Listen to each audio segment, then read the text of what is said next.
Welcome everybody to this World Satsanga on the 27th of October 2018 in conjunction with Kevin Moore and The Moore Show.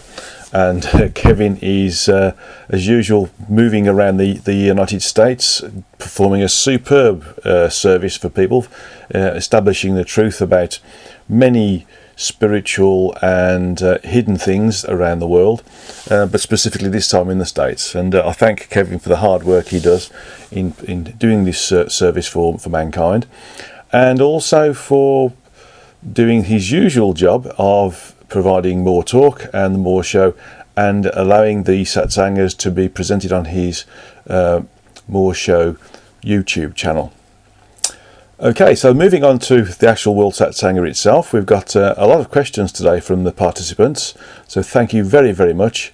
And in fact, I've got a lot of questions that are going to span probably the next 6 months of Satsangas, because there's a lot that I've got in my back pocket, so to speak, right now.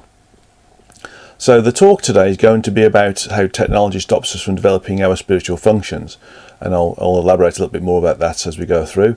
We've got our questions, of course, and then the end of Meet Meditation is one that I think is very, very appropriate at the moment. It's a meditation to help us go with the flow. And we always talk about going with the flow, and there's plenty of people who use this a lot. But what does it actually mean, and how can we do it, and how can we create a meditation that allows us to go with the flow? This is something that I think is going to be worthwhile for people to do in their own time, and specifically for people to help them de-stress as well. Okay, so how technology stops us from developing our spiritual functions. Well, if you look at everything we've got around us, technologically wise, it's all modern conveniences. It's all to help us move around, do our work, and be more efficient. But in essence, there are a number of these different technologies that are actually stopping us from using that which we would use normally if we were a higher frequency. And if we work on ourselves through meditation, using a number of different workshops that are available from different authors, different spiritual leaders, and I can also place the Traversing the Frequencies and the Psychic Shield workshops in those, plus listen to various different lectures by people, including the World Satsangas. We tend to drop down the frequencies if we're not actually doing these things. So if we look at it from the standard perspective of communication, in the days when we're a higher frequency, and when we do start to work with ourselves from a higher frequential perspective, we do communicate on a much higher frequency. We use empathic communication, we use telepathy, we use intuition. So in essence, we can use what we call clairvoyance, clairaudience, and clairsentient types of communication. Telepathy is just a function of clairaudience and clairsentience and clairvoyance altogether, because really and truly telepathy is not just about hearing something, or hearing something with a communicative perspective that is based upon audio, or visualizing something. So let's have a look at technology and see what functions of clairaudience, clairsentience, and clairvoyance the technology is actually distracting us from using. Well, first of all, the use of the telephone, telegraph at first, but telephone later, and now we've got video phones, of course. We use Skype, and we use WhatsApp, WeChat, Viber, and a whole host of other different applications on our smartphones that stop us from using our telepathy, our communication in a clairaudient fashion. Because the technology is there, we pick our phones up, we dial a number, and we communicate with family, friends, loved ones, businesses, individuals or colleagues within our work. We use the technology rather than using our ability to communicate via telepathy in a clairaudient fashion. And so we start to get dependent upon the use of this technology. Now, dependency upon material function, of which a technology is, and the telephone certainly is, actually makes us forget that we can use our telepathy. So or our empathy or our sentience. And so we work with the phone to communicate with other individuals. From a visual perspective, we still use the phone for video-based communications, but we also use the phone for accessing the internet as well. In fact, it's tending to take over from the use of the desktop computer or laptop computer, or even tablet these days. So all of these technologies around us are distracting us from using our clairaudience, clairsentience, clairvoyance. Now, when we use computers to see things in terms of communicating via video phone, such as with Skype or Viber or WeChat or WhatsApp, we're negating the use of our clairvoyance, which doesn't always mean seeing things in the future, by the way, or seeing things in the past, or seeing things in a different reality or universe or multiverse. It's all about communicating face to face, and the images associated with communicating face to face by seeing the person's image on your phone or laptop or tablet stop us from moving into the mind of the individual and getting the visualization of what that person is talking about. So we start to depend again upon seeing somebody and seeing maybe an illustration scribbled on a piece of paper and then held up to the camera, or a file being transmitted to the receiver to try to explain what they want to talk about. So the computer and the tablet and the phone used as a video communicative medium stops us from using our ability to communicate on a deeper level with our minds, and so we don't pick up the information that's being transmitted in a video communication as we would do if we were working on a telepathic communication that uses the clairvoyance as well as clairaudience. When we start to use the phones and the computers, laptops, tablets, etc., to access the internet, then we start to rely on the internet for information, and that stops us from using clairsentience. Because if we're at a high frequency and we use our clairsentience, which isn't just intuition, it's the ability to move into intuition, by the way, is something where we get a precognitive understanding of something we need to do, should do, or shouldn't do, or something we should potentially buy or not buy, as the case may be. Whereas the clairsentience is about being able to actively use our sentience to access higher functions and knowledge, and higher knowledge that's available within the structure of the multiverse and through our source, our God, or simply through accessing the information or knowledge of other people, or simply accessing the knowledge and information that's stored in our true energetic selves, which we sometimes call the Godhead, the Oversoul, or the Higher Self. All those words mean the same thing, by the way. So we look at information from an access-only perspective based upon a question, and we get the information back based upon that question. So we don't get the rest of the information back that surrounds the question and surrounds the answer, which is what we would do if we were using our clairsentience. And so, in essence, if we're using our clairsentience, we would gain a holistic picture of the information surrounding our question or our knowledge, rather than just getting the direct level of information back, which is based upon the information given to the internet via as a result of using the computer, and is based upon mankind's understanding or a human understanding of the particular answer to a question. The issue is that because we're physical and we exist in a physical form right now, that we demand to see physical proof of the answers to the question. So when we're using our clairsentience, we access a higher function that delivers us the answer and the surrounding data or information about that information instantaneously, without having to show the progression of going from the question and the information leading up to or justifying the answer. For instance, if you have a quadratic equation and you use your clairsentience to give you the answer, you're given the question, which is a numeric value, and a test for that numeric value, and you get the answer, and you don't get the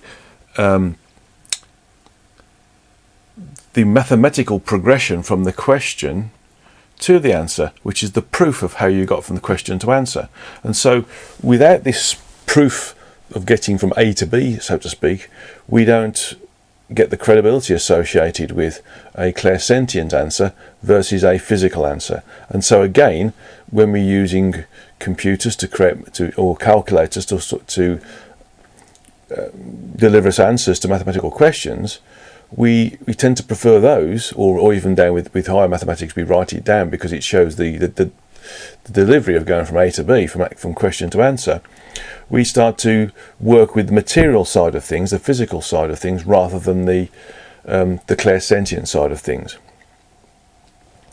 So, in a real sense, the computer and the mobile phone and the television, because television is a precursor to video telephony and video communication, have meant that we've started to ignore, well, in fact, we started to ignore the possibilities is probably the best way of saying it, of being able to communicate in a clairaudient, clairsentient and clairvoyant methodology. Whether it's direct communication with another individual, another entity, an environment, or the knowledge within those environments and within the rest of the multiverse, or within our true energetic selves, or higher selves, oversouls, or Godhead, or Source, or the rest of the multiverse as well. And so what we have is a limited level of understanding associated with who and what we are, based upon physical communications, physical dependencies on technology, rather than developing the abilities to move forwards and communicate in a way which is based upon our natural energetic functions. Now, it doesn't just stop there. I mean, I've just talked about technology in terms of telecommunications, basically, but what about medical technology? We're growing dependencies upon drugs, upon having we've already got this issue about bacteria becoming resistant against antibiotics, because we're dependent upon antibiotics. We're dependent upon things like Prozac for keeping us calm. We're dependent upon aspirin, paracetamol and other painkillers to stop us from feeling pain if we've had an accident, a headache, or if we're just feeling old and our joints are tired, for instance. We're dependent upon medical technology to help perpetuate our physical existence. This again detracts us from understanding that we can, through higher frequency functions of things like meditation and working with the energetics, perpetuate the longevity of our physical form and keep it healthy without the need for medical technology. And so we've started to misunderstand that actually medical technology keeps us alive, but actually it doesn't. It perpetuates the business of those companies that sell the medical technologies, you know, the pills, the unguents, pungents, the snake oil, if you want to call it that. And it distracts us from using our own knowledge base, our own ingrained and totally available knowledge base, but we just ignore it, from healing ourselves energetically, or psycho-spiritually. And so from that perspective, we don't heal ourselves. I've had a pretty healthy life. I ignore any illnesses by just saying they don't exist. That's one way of using the energetics. I also use some of my healing techniques on myself, and of course with others when I'm doing healing consultations. And if you totally understand or know, not believe, know that energetic healing and psycho-spiritual healing works, then you don't need to have aspirins and medicines associated with medical technology. And so again, this dependence on medical technology as a whole, in this instance, but focused on the genre of medical technology, stops us from using our ability to use our energies and our understanding of energies to heal ourselves and perpetuate the existence of the human form, should we need to do so, to help us experience, learn and evolve. But what about other things like travel? Okay, we've become dependent upon the motor car in an immense way. We've become dependent upon boats, ships and aircraft, and we will soon become dependent upon spacecraft as well, to help us move around the planet and move around the locations just outside of our planet as well. Again, these are technologies, transportation technologies that we're using to help us move around. But in essence, if we were of a higher energetic condition, frequential condition, we wouldn't need to move around, because we could use remote viewing or by location, or simply change the focus of the sentience that is associated with the energies that create the physical form, and relocate that physical form in a different part of the world, or in fact any part of the solar system or the galaxy, by simply changing the focus of the sentience within the energies. We can disintegrate the human form and reintegrate it somewhere else. And so again, transportation technology has stopped us from using higher functions, our higher spiritual functions of teleportation. I can go on, such as moving things around or creating things. We use machines to create things, to cut metal, to cut stone, to cut wood. Whereas we can use our creativity, our telekinesis if you like, to move things around by using a method of changing the density of the cells, or the density of the atoms within the metals or the wood or the stone, and change their shape, or make them lighter to move them around, or make them join together in a way which is only available if you can manipulate the atomic structures. And so we can use telekinesis and creativity to create things. We don't need to have milling machines or lathes or drills or robotic assembly production lines or sanders or circular saws. We could do it by using our creativity and our telekinesis, the telekinetic functions, if we wanted to understand how to do things without technology. But using technology, using manufacturing technology, we forget that we can create things. We can manipulate things by pure thought, by pure desire, having a desire, intention, thought and action to create a product. And so all of these things are available to us if we are dedicated to our own spiritual progression, our own energetic, our own frequential progression. And if we ignore the technology around us and work specifically with our own development, and we can create a condition where we're raising our frequencies to the point where we get access to higher functions, which we can use and develop ourselves more, giving access to higher frequencies and therefore higher and higher functions. So we spiral upwards in our frequency and our abilities and our functions. We don't need to have any technologies of any sort at all, because at the end of the day, the reliance on a material function is a low frequency function, which stops us working on and relying on higher frequency functions. So technology in all sorts, all forms, whether it's manufacturing technology, transportation technology, communication technology, information technology, or medical technology, stops us from using all those spiritual functions through us being addicted to them or dependent upon them, that we can use to create that which we want to have around us anyway, should we be of a higher frequency.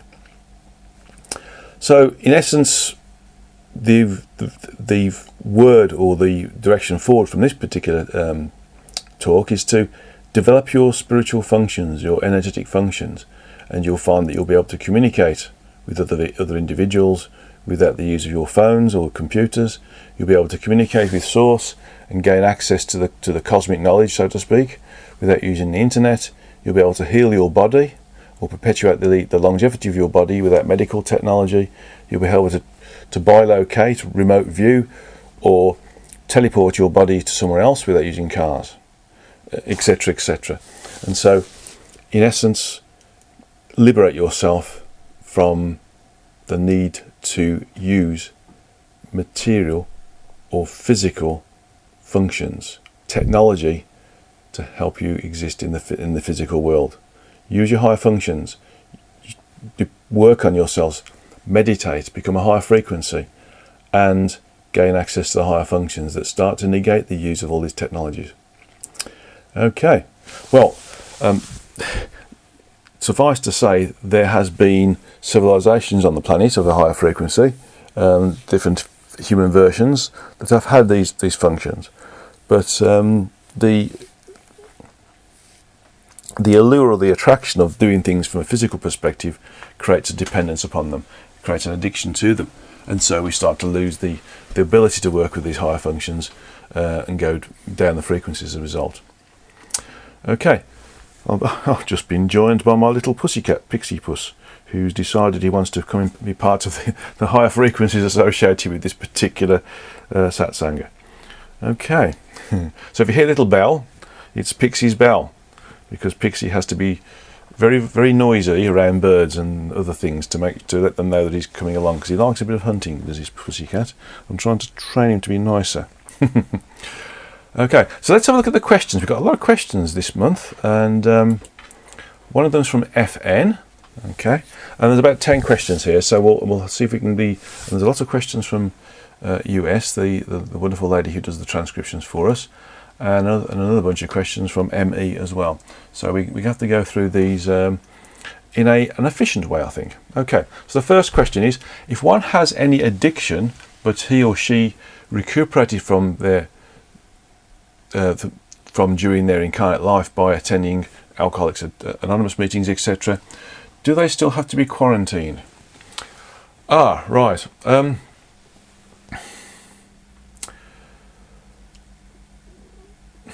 This comes from the AND dialogues, because basically if you are addicted to drugs, etc., it does damage the frequencies.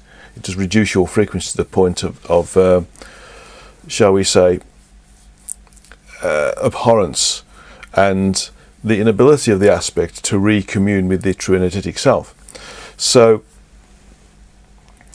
in the event that one creates the demise of the human vehicle through drugs or alcohol, then that results in a quarantine function where the soul has to be cleansed by the true energetic self before it can recommune. If the incarnate aspect has managed to battle and has won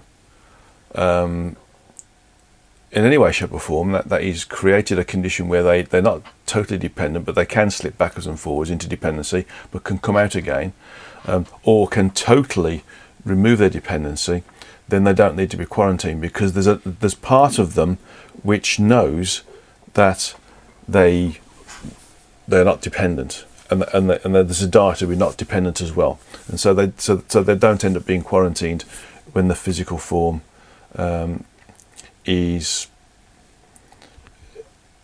demised or demises naturally. Okay. So in the AND dialogue, second question, you mentioned that the intention of low frequency like addictions are removed by going back to when it was possessed or processed through events, through going through event spaces. Do you mean we go back to the inception where low frequency attractivity was desired and then the desire is removed? Doesn't that change the occurrence, or what we humans call here the past? How would be its effect on parallel lives? By making these changes, such as removing the low frequency, how does that change the experience of the incarnate as they were? Well, first of all, it doesn't affect any of the parallel existences that we had, because each parallel existence exists in isolation, so to speak, although sometimes there isn't an isolation, because some individuals can project their consciousness in between these different parallel conditions. But in essence, by going back to the point where the addiction was by going to a different event space, the event space that's being experienced is already there. So what we're doing is we're creating another event space.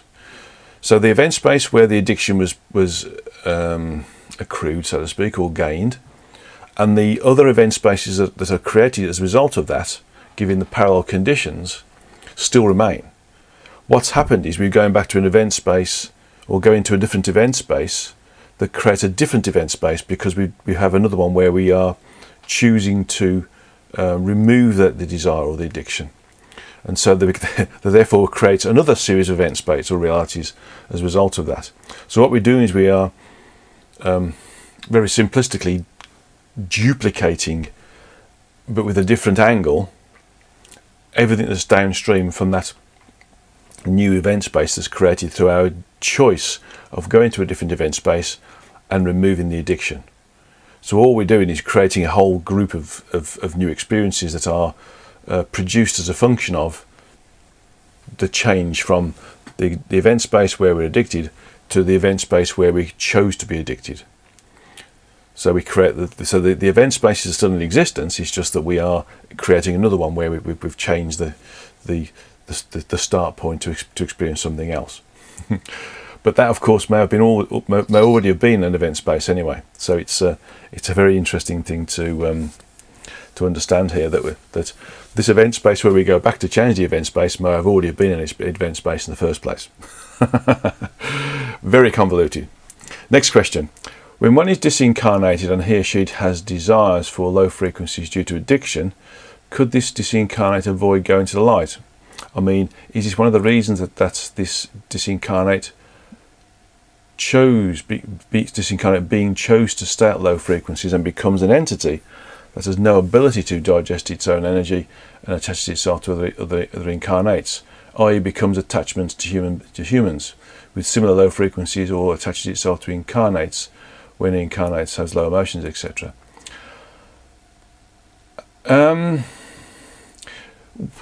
In general, the only reason why a disincarnate individual stays on Earth is because they have basically become immersed in their incarnation, and has an addiction to certain incarnate sensations, such as being drunk or being in drugs. So they walk into that body temporarily when another incarnate individual is indulging themselves in a severely augmented alcoholic frenzy, or becomes paralytic, and therefore the body or the soul has to remove itself from the body temporarily because the frequencies are so low and so abhorrent.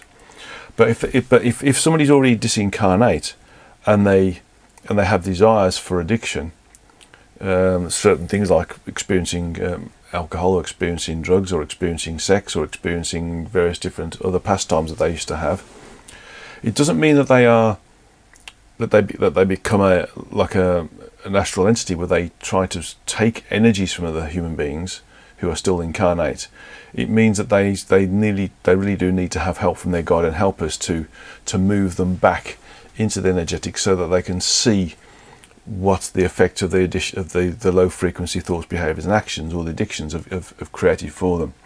So the guides and helpers will help them move on anyway. So even though they may be stuck on Earth for what could be sometimes classified as being days, weeks, months, years, or even centuries, they will eventually be pulled back into the energies, the higher frequency energies associated with where their true energetic self is, and they will be helped to progress to the point where they can reincarnate later, and the addictions over a period of time, even a period of lives, will slowly be removed, because as we progress through incarnation, eventually we get to the point where we understand that certain thoughts, behaviours and actions create a link with low frequencies, and therefore we choose to, or actively choose to, not have those thoughts, behaviours and actions, and choose the higher frequency response. So in essence, it's just a slowing down of the process of evolution, rather than creating an entity that is dependent upon the energy of another human being, or another human being's emotions or thought processes. Okay. Next question. What is the whole post-incarnate process for individuals who do not follow their life plan and commitments? Well, that's in the Andalogs, basically. But if an entity incarnates and doesn't follow any of their life plan, which is absolutely impossible not to, you do follow some of it, and commitments, then they just have to come and do it again, basically. In the effect that an incarnate has a life plan and a series of responsibilities associated with those life plans, and they have agreed to be in a certain location, within a certain family, within certain environments, within certain opportunities, and all of those individuals' opportunities and life plan commitments are negated, then simply put, there will be something gained from the life anyway, because there will be a different angle upon the interaction of that incarnate aspect with other entities anyway. So there will always be something that's gained, always be some evolution that's gained. It's just that those things that were chosen to be part of that evolutionary progression aren't used as a method of gaining evolutionary progression. So the aspect or soul will, and the guides will have to get together and work out why their guidance didn't work and how did the aspect or soul move in a different direction, with a view to allowing that aspect or soul to progress, to use that life plan, or maybe certain parts of that life plan in another incarnation later. So basically the whole review process afterwards will have to look at how the effectivity of the guides and helpers didn't work, and how the connectivity between the guides and helpers and the incarnate aspect or soul wasn't effective as well, and then the things that created the possibility for these ineffective conditions to work, and then how can they be negated next time. So as a whole, basically there could be a whole chapter on this in another book, for instance, that identifies what's going on here. But the Andalogs does go into some level of description as to what the process from an overall perspective of the life review is anyway.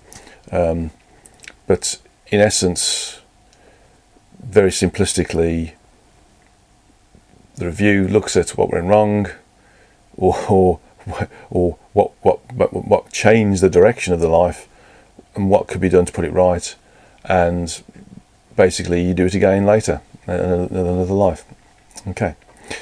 Next question. What does this mean where you wrote, in order for the individual to work within a collective condition, the collective needs to be under the creative authority of a single Tess. This means a single aspect can work in an individualized way while still working within the functionality of a collective. This can only work when the true energetic self, that's the Tess by the way, is in full projection of its primary aspects, all 12 without shards. And they are the same frequencies in the same event space, in the same incarnate vehicles concurrently, when the act of the pre-agreed suicide is actioned. Ooh, that's a big question.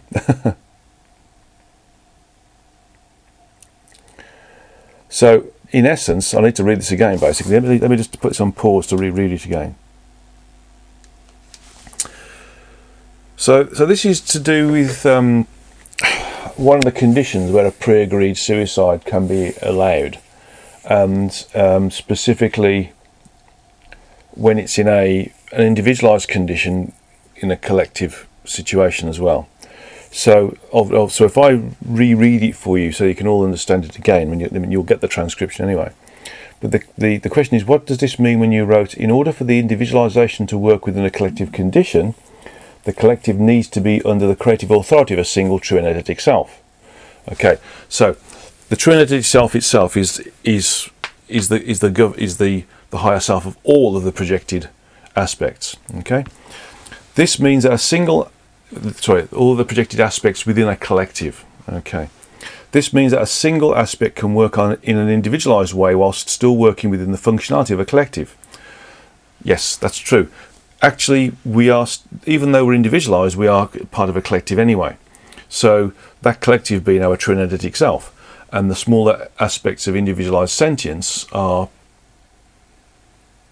parts of smaller individualized units or parts of that collective, which is collectively together we are the true and identical self. And this can only work when the true and identical self is in full projection of its primary aspects.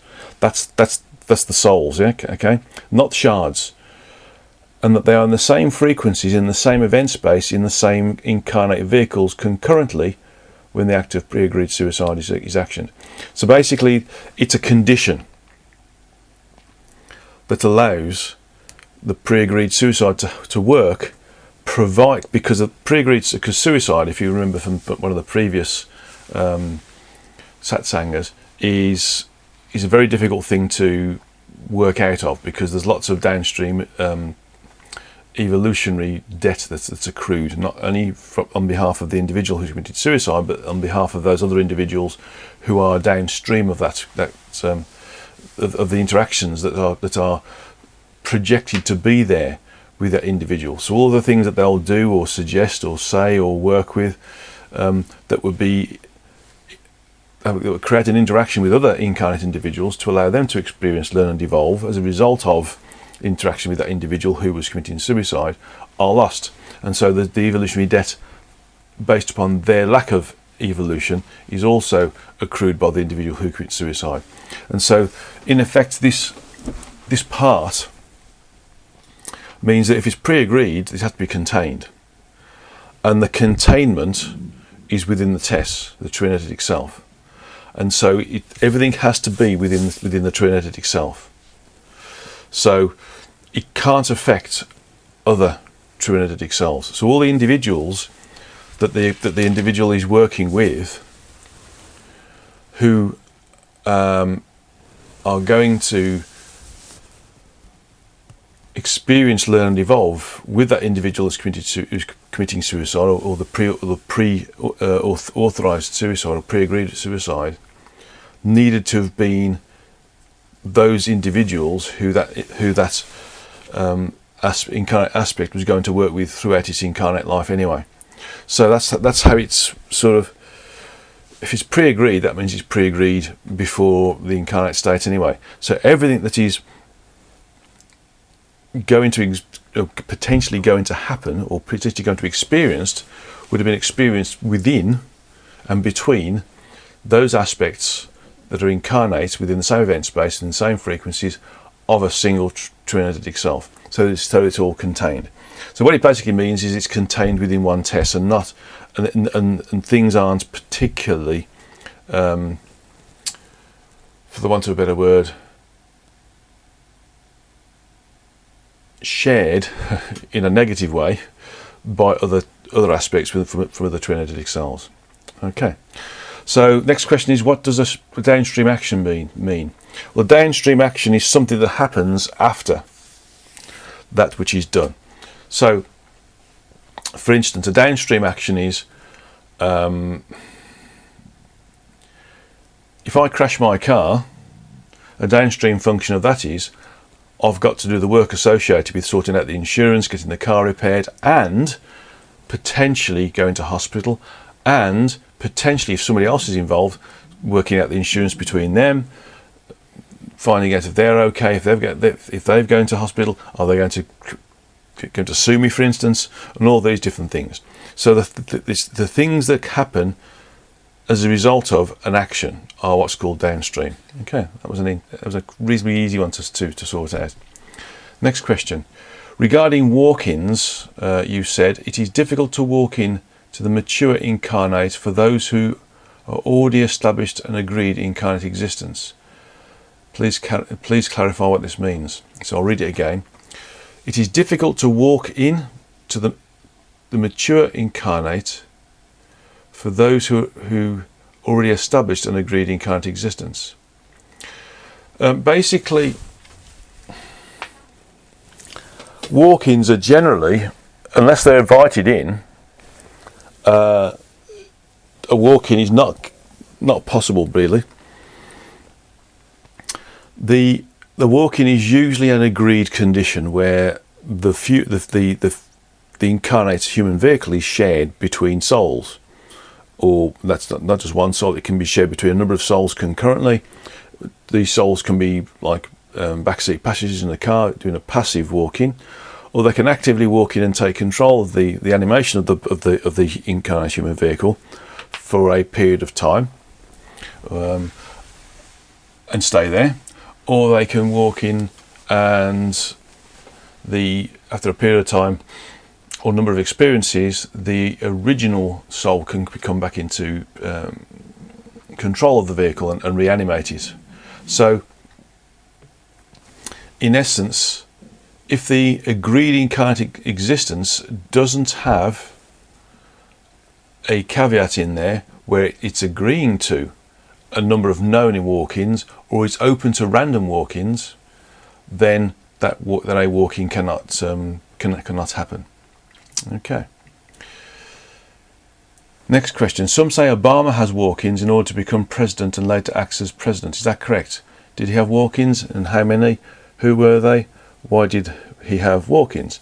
Actually, my understanding is Obama didn't have any walk-ins. He had 4 souls that were naturally associated with this human form from birth, and each of them had different skills, and each of them came into play when the body that's Obama needed to access certain levels of skill sets to be able to navigate through its existence, both as president and before it was president and after presidency.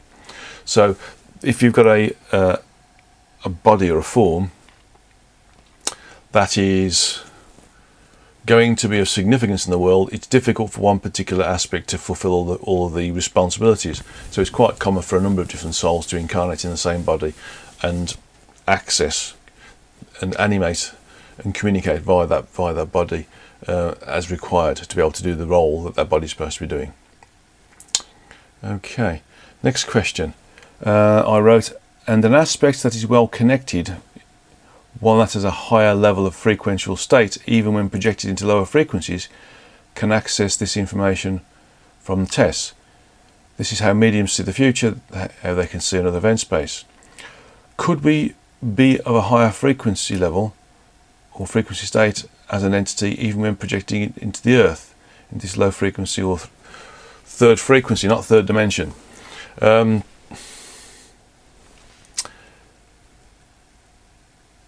Well, we are basically. It's just that what happens is we start to lose the communicative ability with our true energetic self because of the low frequencies.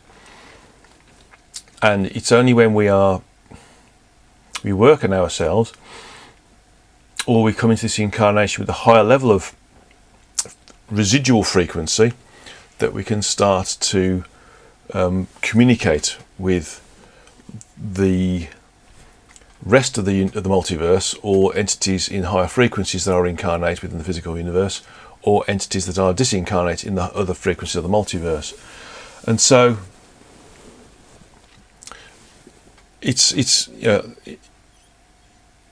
any entity that can create a higher frequency condition can communicate with higher levels of existence, function, or other entities if they work on themselves and raise their frequencies.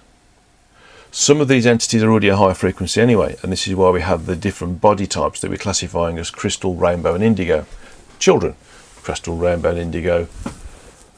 Adults, and the various different hybrids of those 3 together as well. And so could we be of a higher level or frequential state as an entity, even in projecting into the earth? The answer is yes. And you find that some individuals retain their higher frequency irrespective of what goes on around them. They may be influenced in some small ways, but they'll always be able to raise their frequencies again. And people such as Jesus, Muhammad, the Buddha, Yogananda,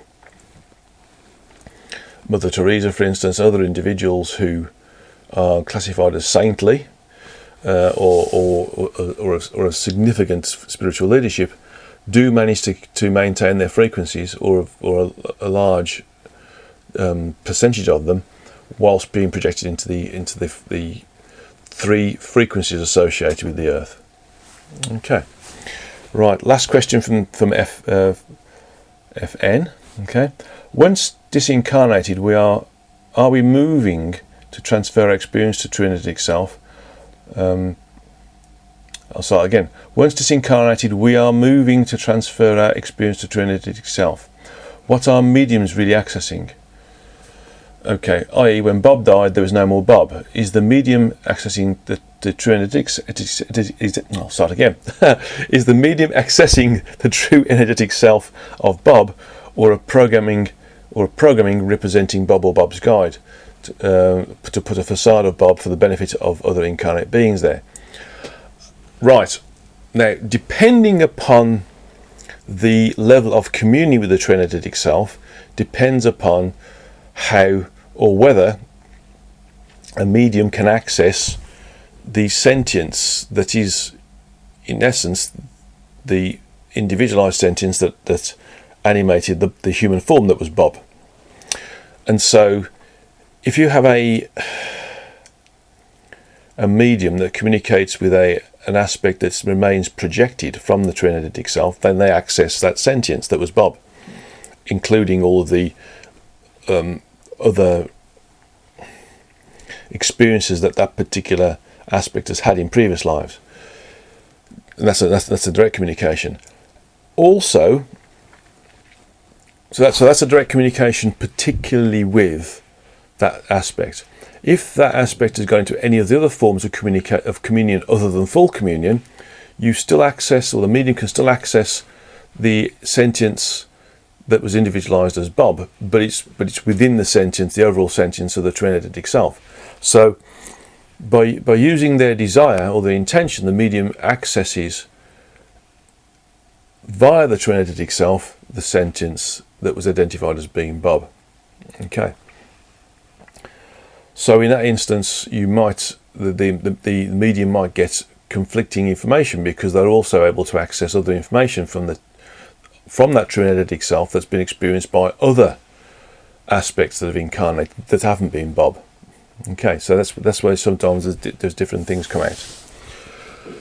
If the aspect is going to full communion, so Bob has been dissolved into the true energetic self in totality, then the medium accesses the true energetic self, and which will present itself as Bob rather than being Bob, unless the medium asks whether it's communicating with Bob or the true energetic self. The medium won't know. So that's what happens there. So it's very complicated there in terms of what's going on. And what I would suggest is that when you're accessing a medium, you ask the medium to ask who are they communicating with. The actual sentience that was associated with the human form that they're trying to communicate with, or the sentience that's in communion, or the true energetic self, because that sentience is in full communion. Okay, thank you for those questions. Very difficult questions, I think, and there's a lot more of these that FN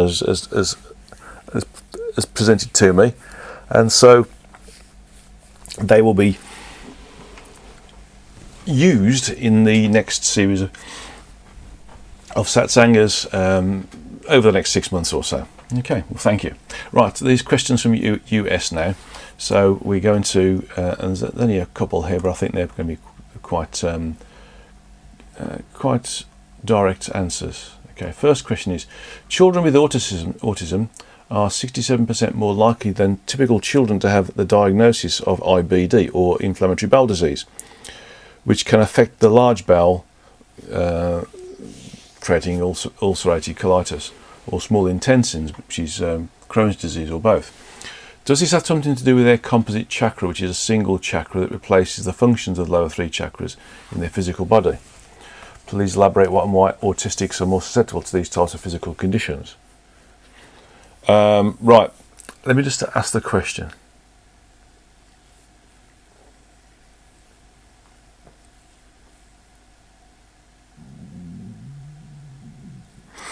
Okay, it's actually nothing to do with the chakras, it's just to do with stress.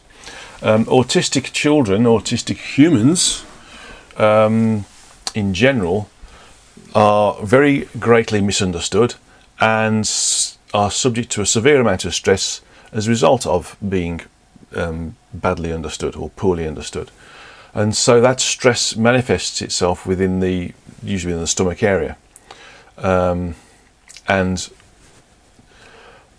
the bowel being part of the stomach, in essence, the whole thing is joined together from the throat down through the small intestine, large intestine, and the bowel. Everything's joined together.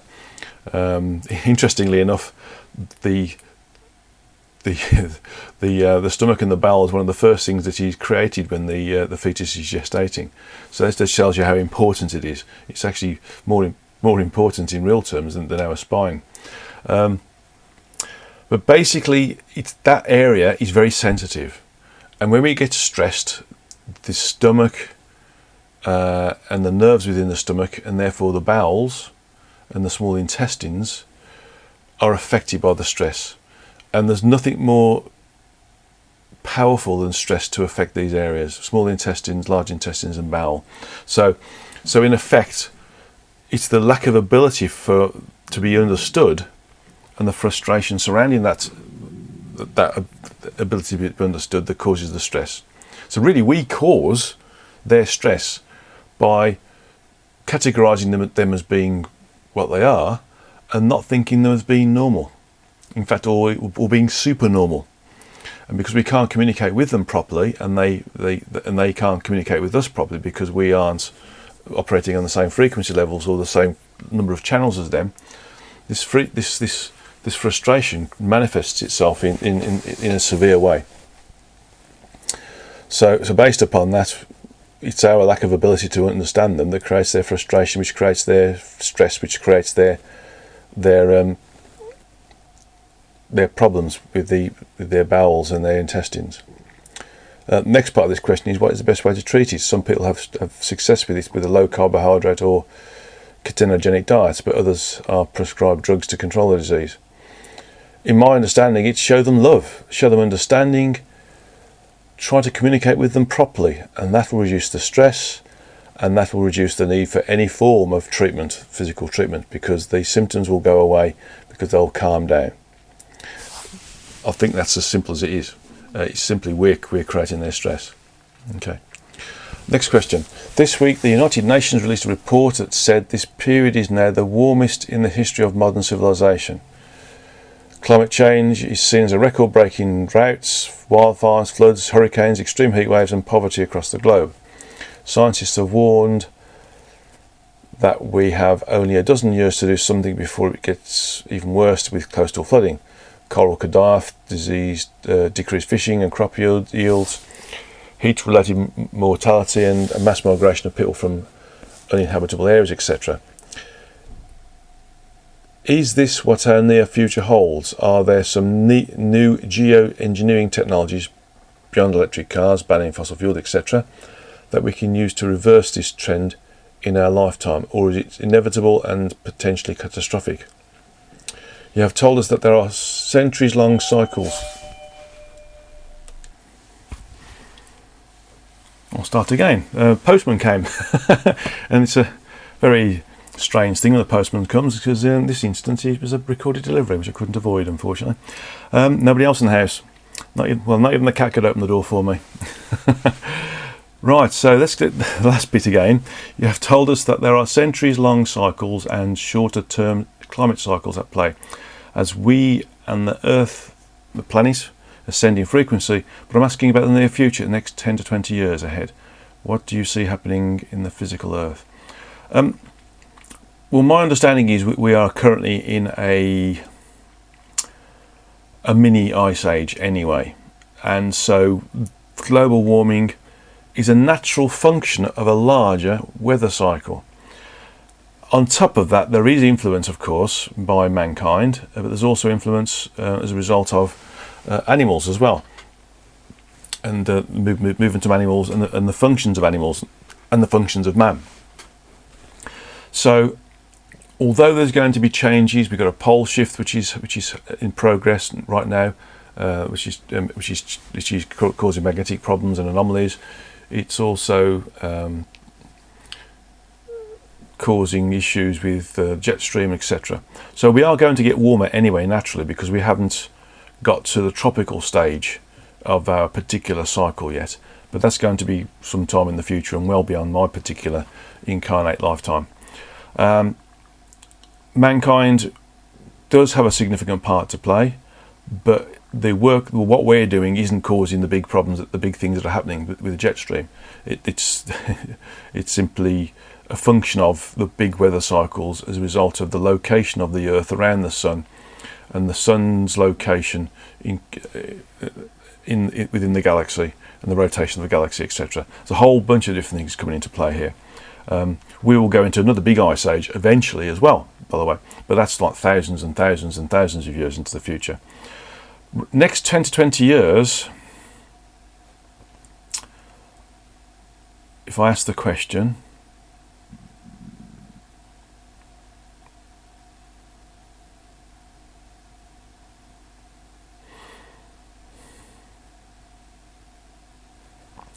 we won't experience complete pole shift. I mean, the Earth has moved slightly on its axis anyway as well, but the pole shift is happening. When it happens, it'll be quite dramatic. We're going to have some really quite devastating weather. We'll survive it and have to rebuild some certain things, but we're going to be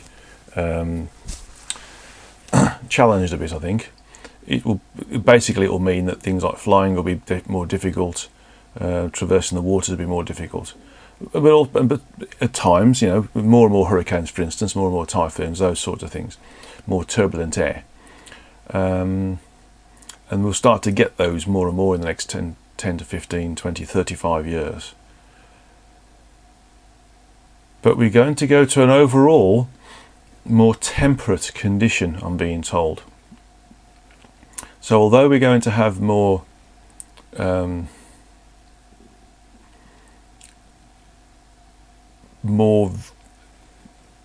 I've been drawn to use the word vicious weather, more vicious weather. We're going to eventually come out the other side where we have a more moderate and temperate atmosphere. So we won't get the same variations in winter and summer that we're currently getting. I know that there are certain places where we're getting strange weather, and for instance the UK has had very temperate winters for a long time, but that'll be seen across the whole globe, and eventually we'll come out the other side and we'll start to go back into more profound winters and more profound summers as a function of the location of the Earth. But we're going to basically see more and more weather. The jet stream will change again in its location, so the profile will get more deeper, as it were. So when you see deep dips in the jet stream, it'll be deeper dips, and that will cause changes in climate where places were warm before, they'll become more moderate before. Where they were more moderate, they'll become warmer. Where they were colder, they might start to warm up as well.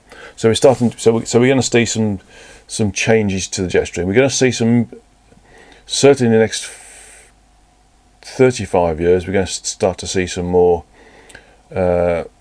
glacial movements and more melting of the ice caps, polar ice caps, but not massive stuff, just very small stuff. But it will be measurable by scientists, and it will add to the fuel of global warming, etc. But in some ways, it'll help us to motivate ourselves to move forwards in terms of providing technologies that are going to make us more cleaner, because there still won't be any agreement as to whether this is a natural thing or a man-made thing. So they'll assume man-made, which is fine, because if it helps to clean our act up, then that's fine. We need to look after the Earth as it is. So there will be a greater understanding as well of the bigger weather systems, but this is only going to be available to us when this current civilization has another couple of thousand years under its belt, without going into a downward trend, for instance, where we lose knowledge and that sort of stuff, like the Atlanteans, for instance. If we can survive for another 2,000 years and keep control of our technologies, progress frequentially, look after the Earth, we will start to see the records, the real records, that show some of the bigger weather patterns, and we'll start to understand how this is a function of the Earth, its location in orbit, its angle of axis, and the magnetic poles, and how they work. And we'll also look at it in terms of how we affect it as well, properly, because we'll have more information, more data, and better ways of monitoring it and collecting the information and analysing the information as well. Okay, so it's going to get a bit more windy, basically, and a bit more moderate as well. Thank you for those questions. Last set of questions are from ME. Okay, this is quite technical, this is, so you're going to have to look at the transcription, because there's a diagram that's come with it to explain. This is all about the Schumann resonances, and ME has asked, can I shed some light on the Schumann resonances and their main role in brainwave rhythms? And the Schumann resonances are really to do with lots of different brainwaves and how they are worked. Beta, for instance, is using the diagram that's been given to us. There's a diagram showing different radio waves and wavelength in meters and frequency in hertz. Shows the locations of things like power lines, AM radio, FM radio, television, microwave oven, mobile phones, heat lamps, tanning booths, and medical X-rays. And then shows how they affect us.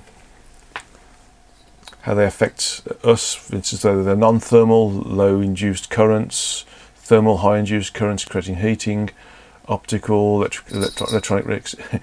Here's my cat again. Electronic excitation, photochemical effects. The higher the sort of frequency, the more effect they've got on the things like breaking the bonds, DNA damage, cancers, mutations, and birth defects. Okay, let me just look at these things. The functions associated with brain activity are beta waves, which are between 12 and 40 hertz. Can be induced by coffee and other stimulants. Alpha waves, which are between 8 and 12 hertz, which can be induced by alcohol, cannabis, and relaxants. Theta waves, which are 4 to 8 hertz, which can be induced by depressants, and delta waves, which are between 0 and 4 hertz, which can be induced by sleep.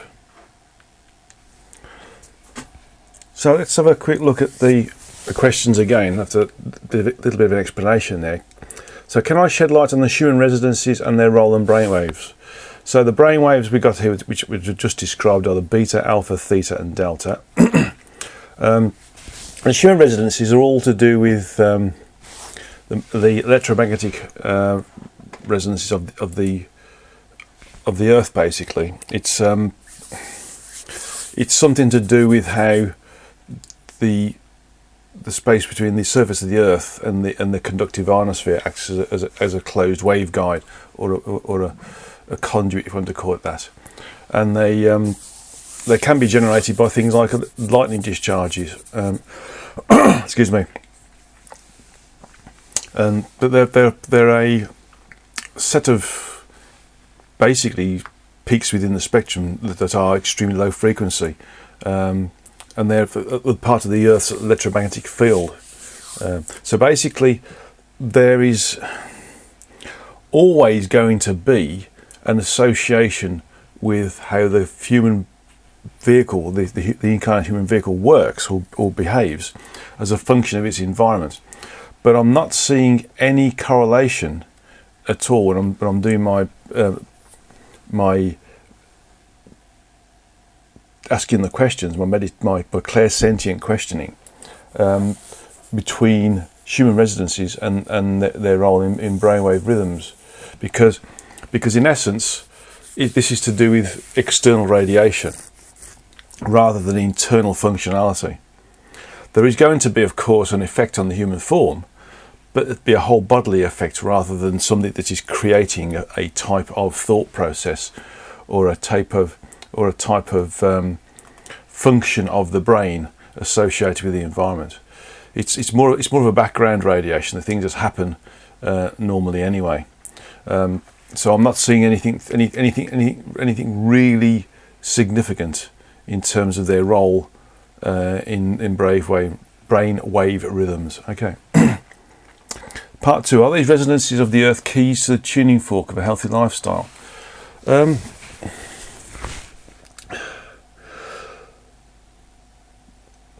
In some respects, they can be, though. I mean, if you look at the image that's part of the transcript when it comes, you'll see that if we are in the presence of things like power lines, AM or FM transmissions, TV transmissions, digital transmissions, microwaves, heat lamps, tanning booths, X-rays, etc., then we are exposing our bodies to man-made conditions and not the things that are, in essence, natural. Although they can be, from a larger condition, considered to be natural because they're there, but we focus them, and that's the difference. It's the focusing that causes the issues with us, in terms of, if we get radiation poisoning, for instance, or cancers through X-rays and gamma rays, those sorts of things. So I'm really seeing that if we can move ourselves away from some of the unnatural focusing of some of these frequencies or these energies, then that would lead to a healthier lifestyle, because our DNA and our RNA wouldn't be, for instance, subjected to change or extreme environments that they are in some locations versus other locations. We would always be better to be in the countryside, or places like Alaska, for instance, or Canada, where we have a lot of natural energies and not focused energies, than we are living in the city, where we've got lots of random focused microwave radiation and other communicative radiations as well, including those used for medical diagnosis as well. So, in essence, healthy lifestyle, move away from cities and technology. If you want a not so good lifestyle, then you're happy to be exposed to these focused radiations, then by all means live in the city, for instance. So the next part of this question is, does this help explain why it is mentally stimulating and physically rejuvenating to be in natural environments? I didn't read this. So yes, like an old growth forest, the ocean tides, or natural environment that is not subjected to intense or rapid impacts or degradation. Yes, I mean, although the human residencies are a part of the earth and don't affect our mentality per se, they are natural. And as a result, our body is not so much in tune with these, but functions as a result of it being there, or not, as the case may be. It's part of its natural environments.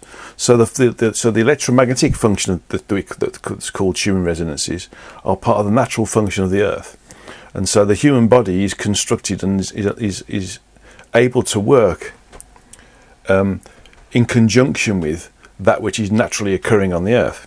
It's only when mankind plays with it and focuses certain things that it becomes difficult. And so this is why it is more stimulating to be in a natural environment, because you're existing in a natural environment, and that's an environment which is man-made and manipulated by man. Okay. So is living modern lifestyles impacting its resonant frequency of 7.383 hertz? After all, computers and TVs use anything from 120 to 220 hertz appliances are 50 to 60 hertz. That's the frequency of voltage, by the way. Depending upon the country, airplanes use 400 hertz to provide air conditioning, and it seems that all electronics are exposing us to higher frequencies. And TVs used to be about 60 hertz. This is why I used to get what they call aliasing on television screens. If you had a television screen in the background, for instance, or a computer screen in the background of a TV presenter, you'd see a line moving up the screen. That's because the base resonant frequency between the capture, the frequency of capture of the image, and the frequency of resonance of the fluorescent tubing creates this strobe effect. And this is where you get this called aliasing. This is where you get this line. In the old days, you don't get it now, because with the high definition TVs, which are operating at about 200 hertz now, it's outside of the base resonant frequency of fluorescent lighting. Anyway, getting back to this question. Appliances at 56 hertz, yet depending on the country. Airplanes use 400 hertz, yes, for air conditioning. It seems that all electronics are exposed to higher frequencies. So is this factor impacting our health? The graphic of hertz that resonate by various electronic devices suggests that these frequencies interfere with the body's electromagnetic operating system, thus causing abnormal conditions and stress. Of course, yes. I mean, in effect, everything we're doing is focusing something. It's creating a beam of something. And that certainly with microwave radiation, it's a beam. With X-rays, gamma rays, it's a beam. Other things are more spherical in their projection. Things like AM, FM radios, those sorts of things. Power lines are more of a spherical radiation, or should I say cylindrical radiation, because they travel down the wires. But basically, everything that we create is outside of the natural function of the Earth. That which is human, although it doesn't affect our brain waves, I don't believe, does affect us because it's part of what we are. The human body is designed to work in this particular environment, and all of the natural electromagnetic radiations and essences, and those that are created by natural weather functions such as lightning, are catered for in the design of the human form. It's just that when we start to mess with this, these different technologies that allow the use of focused energy without understanding what we're doing properly and how it affects the human form, then that affects our health, because it can and does damage the body programming, the DNA, the RNA, and cause things like mutations, things like birth defects and cancers, of course, and of course other genetic disorders as well. But to answer the first question, I'm not seeing the human resonances affect brainwave rhythms as such. They're separate things. They're separate things associated with our sentience and how our sentience works, and how the brain, as part of a communication medium, works and creates the electricity or frequency associated with the normal everyday functionality of the soul within the body. Well, I hope that's answered that particular question. There's some more questions here. Brainwaves, by the way, are gamma waves between 40 to 100 hertz. This can be induced by meditation as well. Good.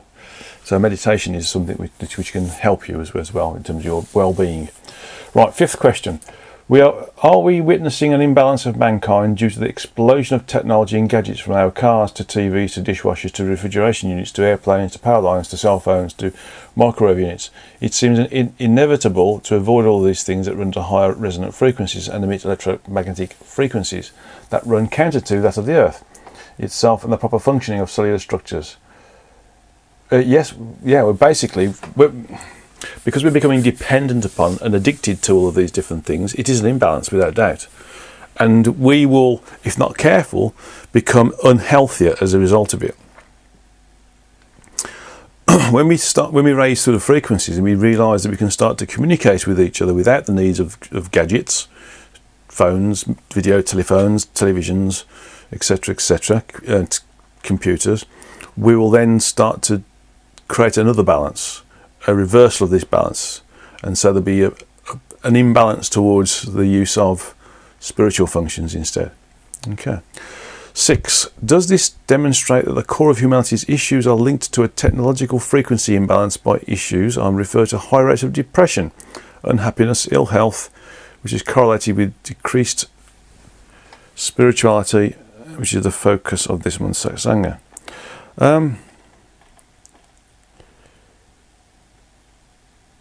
Yes, I mean, basically what I'm seeing is that it can create depression and unhappiness.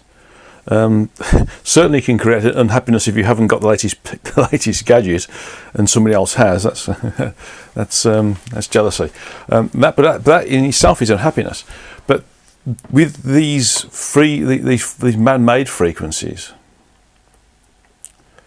we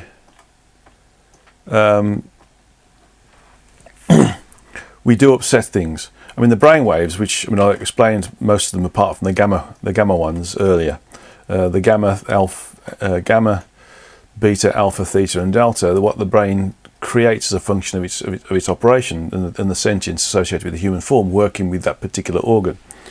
But in essence, these focused frequencies can affect these frequencies. So although the Schumann resonances that are part of the background radiation, electromagnetic radiation of the Earth, don't affect us as such, the environment does, because we are more in a natural environment where there isn't any of these man-made projections of frequency. So things like depression and unhappiness and ill health can be attributed to all of these frequencies resonating from all of these different gadgets, whether they're handheld or larger, things like power lines.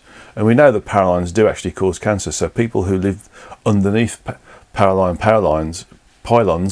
are known to have more chance of gaining a cancerous development than those who don't.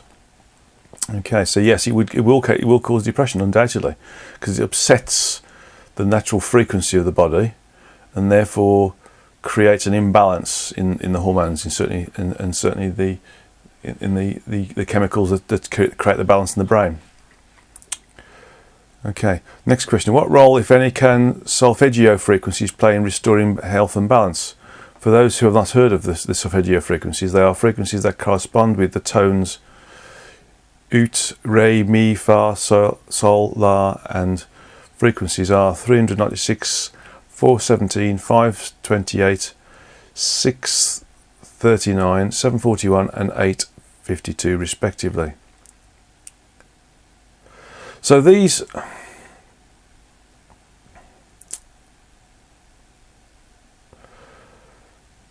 the solfeggio frequencies are something that we create through song or through the playing of an instrument, which is different.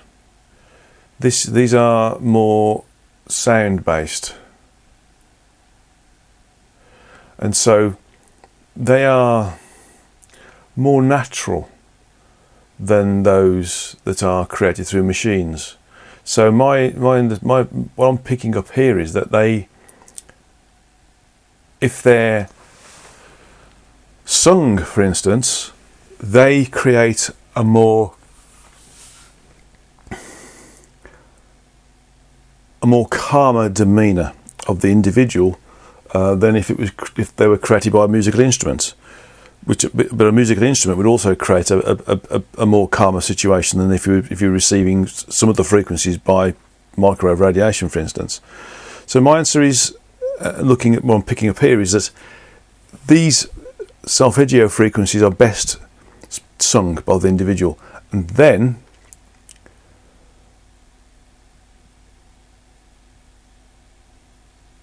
when singing them, you are connecting with the frequencies, and you're creating a frequency of calmness based upon the frequencies that are naturally occurring in the background of the Earth anyway, and therefore you're contributing towards the connectivity between those frequencies. So there's a bit of an epilogue at the bottom of these questions. With these series of questions, there is some background for your listeners about what the Schumann frequencies, the resonances are, and brainwaves. In this description, I use the word frequency as defined by modern physics, and it differs from the sources information that you have provided about the actual frequencies that you teach about in the Traversing the Frequencies workshops. Thank you. In the background, every object or material in the universe exists within a certain frequency or vibration. This is the frequency that resonates when that object is hit. It can be represented as a wave in which the lowest possible frequency is called a fundamental frequency. Objects may also have a series of frequencies because they're made up of a variety of different materials. Schumann frequency was credited to research in 1953 by Professor W.O. Schumann of the University of Munich. Was teaching his students about physics of electricity when they discovered that the Earth's cavity produced very specific pulsations. The vibrational pulse of the Earth, later measured at 7.83 Hertz. Okay, very interesting stuff this. But could it be classified as the Earth's heartbeat? It may well be. It may well be. But again, it's part of the background electromagnetic resonance of the Earth, and is therefore wouldn't affect our brainwaves per se, although maybe the removal of them would affect us. Interesting thoughts. Thank you for all those questions, very deep questions and very difficult to get the correct level of understanding of, to make sure you get a reasonably coherent answer. And if I ramble a bit, it's because I'm picking up that I need to go over it again and to explain it again. Okay, so the next part of this satsanga is to go through the meditation, and it's a meditation to help us go with the flow. So let's, which is something we could do, and that would really affect our brainwaves, reduce our depression and our addiction for wanting more.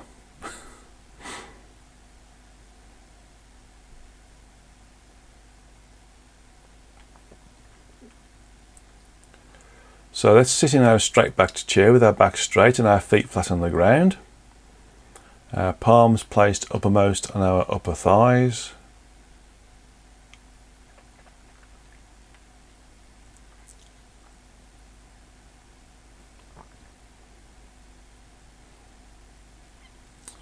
Closed eye vision on the origin of the third eye, which is in between the eyebrows and above the bridge of the nose.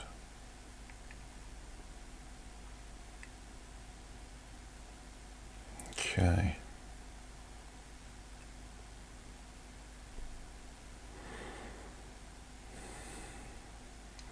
And I want you to just think of nothing.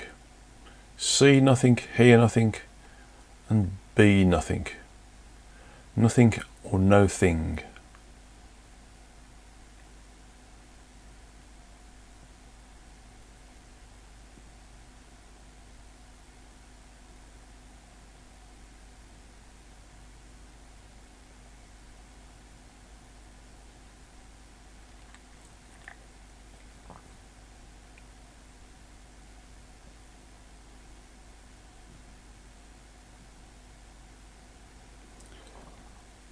And you're totally relaxed.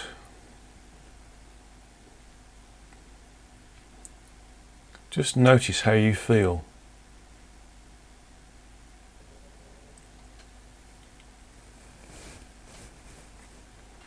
You feel content. There's no worry.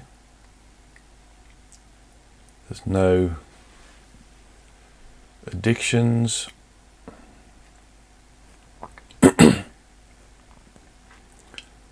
There is no desire for this or for that. There is just you, just this state of being.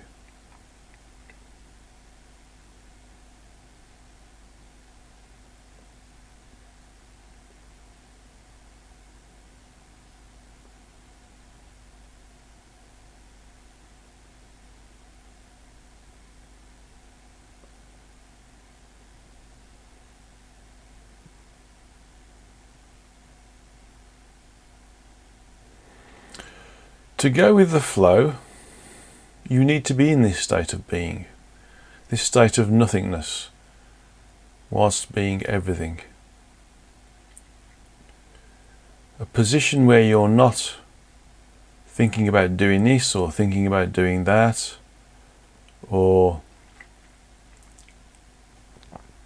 wanting this or must have that, or listening to other people tell you what they think you should do. In essence, you are just you.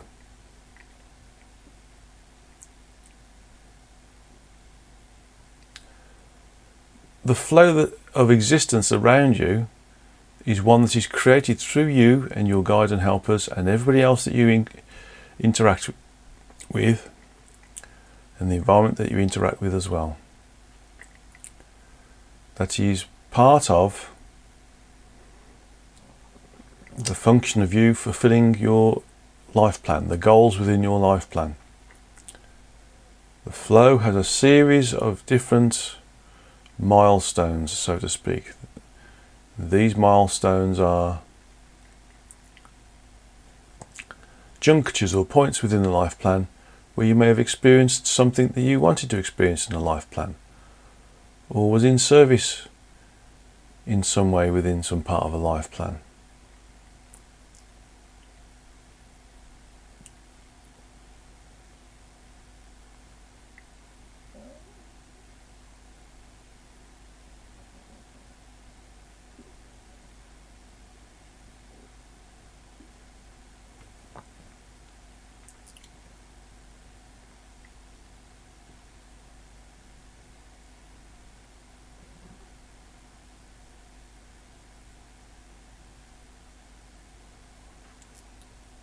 Now this flow is happening because you set it up. Your guide and helpers are there to make sure you stay on track. You don't go against the flow. You don't go to one side or the other side. Think of it like going down a river and you're paddling in a canoe down the river. If you don't paddle, you go with the flow. If you paddle, you go faster than the flow. If you turn to the side or right hand side, you go to the side of the flow, and maybe you go a bit slower when you get to the bank on one side. If you turn around and try and paddle against the flow, you hardly make any movement upstream. This flow is when things are supposed to be in place at the right time, at the right place, with the right individuals in the right locations and the right environments.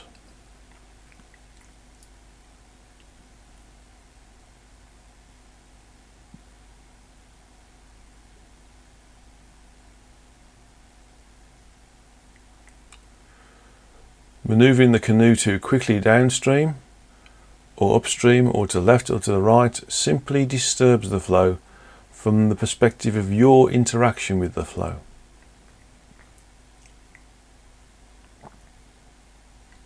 If something happens around you, it is because you're supposed to interact with that happening. You're supposed to deal with that situation, experience what's going on around you. Learn from it.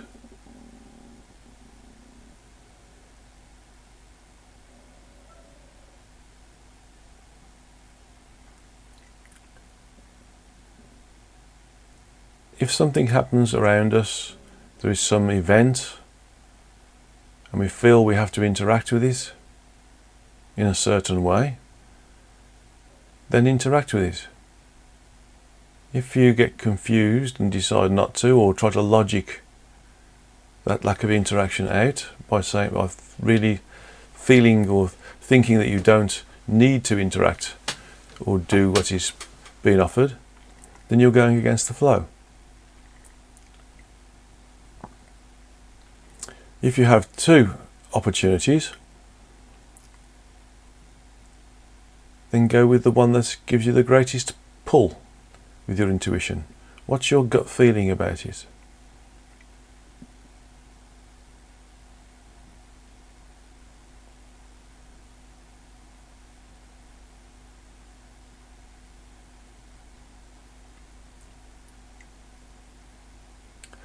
Going with the flow is about using your intuition about certain decisions in certain situations, in certain environments.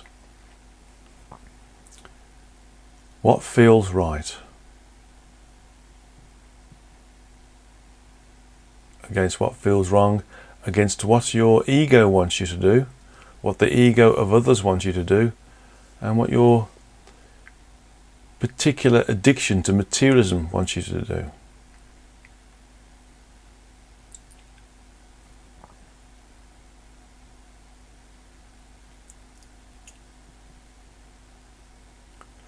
If you notice that when you go against the flow, when things are happening around you that you don't like and you don't want to do it, the more you resist, the harder it gets. So the flow is not always about experiencing good things, what we as human beings call good things. It can also be about experiencing what human beings call bad things, things that we don't like to experience. But nevertheless, things that we don't like to experience are also educational and also provide progression and therefore evolutionary progression.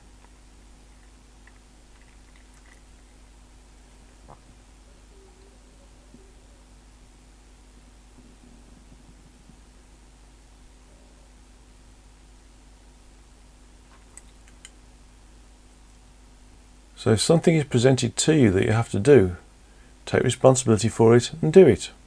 Don't not want to do it and do a bad job. Know that what you're experiencing is because it's part of the life plan that is created by yourself and your guide and your helpers, so that you can experience, learn and evolve.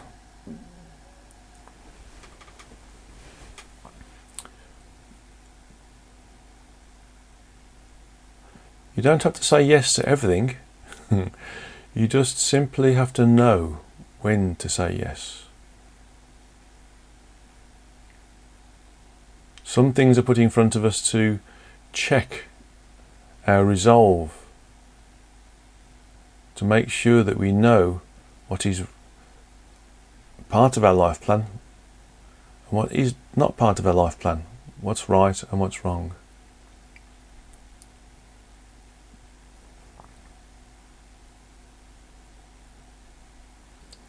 Use your intuition to understand how to react, how to respond, how to move forwards.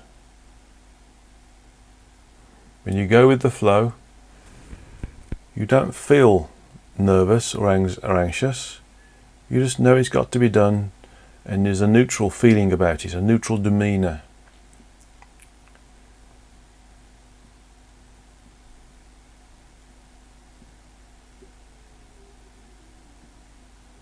You feel as if you're doing the right thing.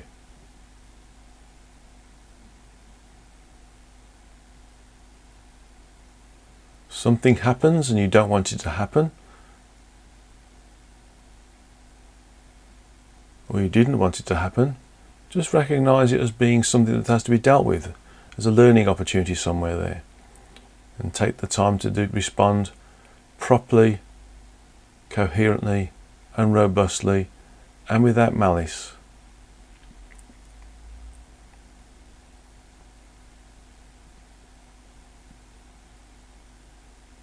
Take your time to respond to everything. Going with the flow doesn't mean you have to respond instantaneously. It simply means that you need to give yourself 10 seconds or so to understand before you make the decision to move in a certain way.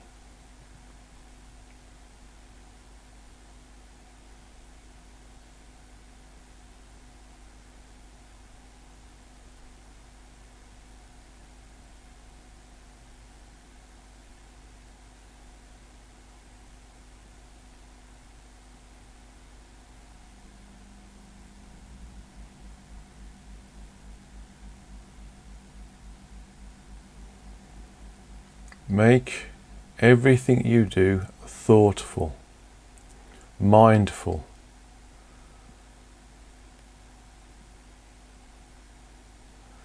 Don't let logic rule your mind.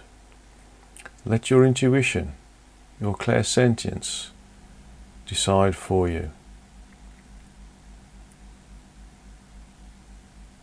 If things aren't happening fast enough for you, then just recognise that it could go faster, but maybe things aren't in the right place at the right time. If you're trying to go through a series of doors in a building and you can't get through them because the person with the key is not there, then why aren't you at the door at the same time as the person with the key? If you get there too early, you get frustrated because you can't open the door and you walk away, and then the person with the key comes. If you procrastinate and get there too late, the person with the key comes, opens the door, closes the door again, and then you get to the door's closed again. So you get frustrated and you depart. If you let things happen in the time and the way they're supposed to happen, and you work with them, then you'll always get to the door at the same time as the person with the key. And you'll move through the doors in a coherent, repeatable, and easy way.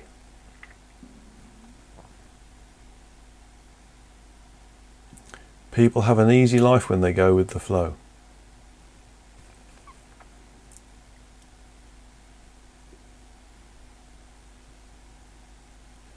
Know what you want to do and how you want to do it, but be patient and wait for things to happen when they're supposed to happen, in the way they're supposed to happen.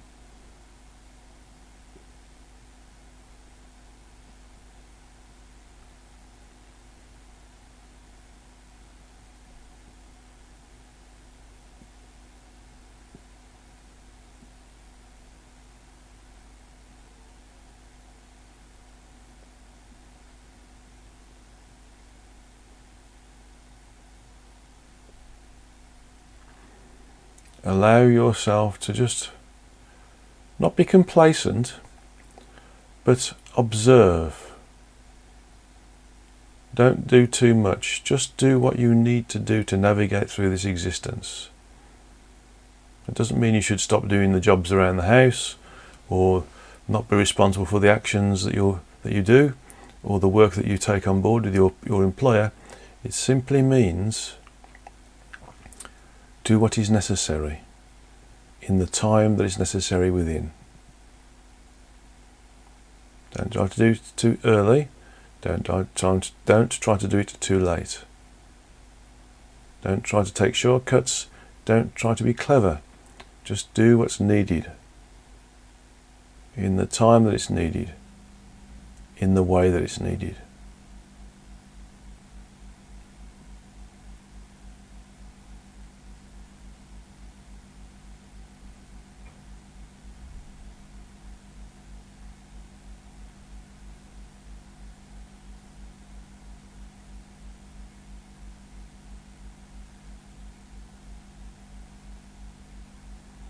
Note that when you go through the flow, you remain calm. You don't get stressed, and everything seems to happen in the right place at the right time, and things fall into your lap.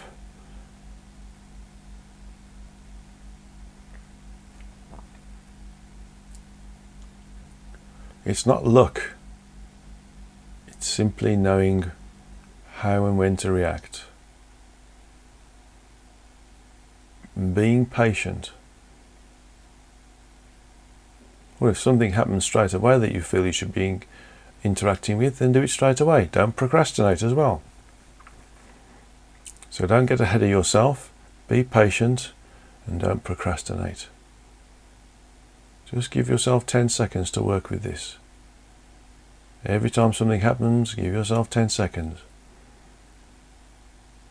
Ask yourself, what is the best route forwards? And you'll feel the difference. You'll feel which way to go, when to do it.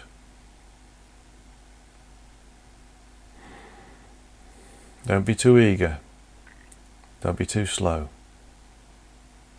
Just respond to the environment in the way it's supposed to be responded to. And that is going with the flow. Okay. Resistance, of course, is not going with the flow. Dealing with things as they arise in a robust and repeatable way is going with the flow. Not doing too much, not doing not enough, doing what you need to do to make it work. Feel how calm that means. That feels.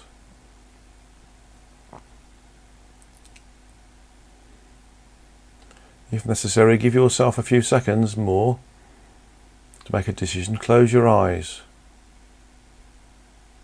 Think of this meditation and just ask which direction to go in. And if you don't get a direction first of all, then you're not supposed to move, you're not supposed to react yet. That's going with the flow.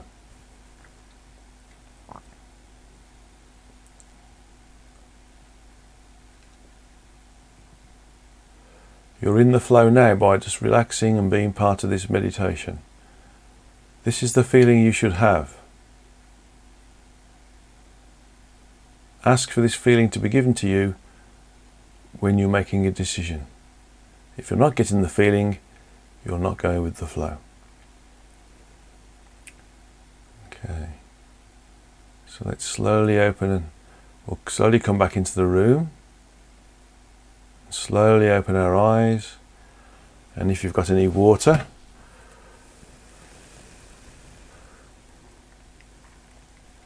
if you drink some water, water will help ground you.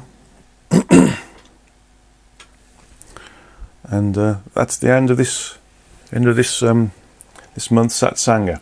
Next month's Satsanga is in November, of course, and it's going to be, when I look at my computer,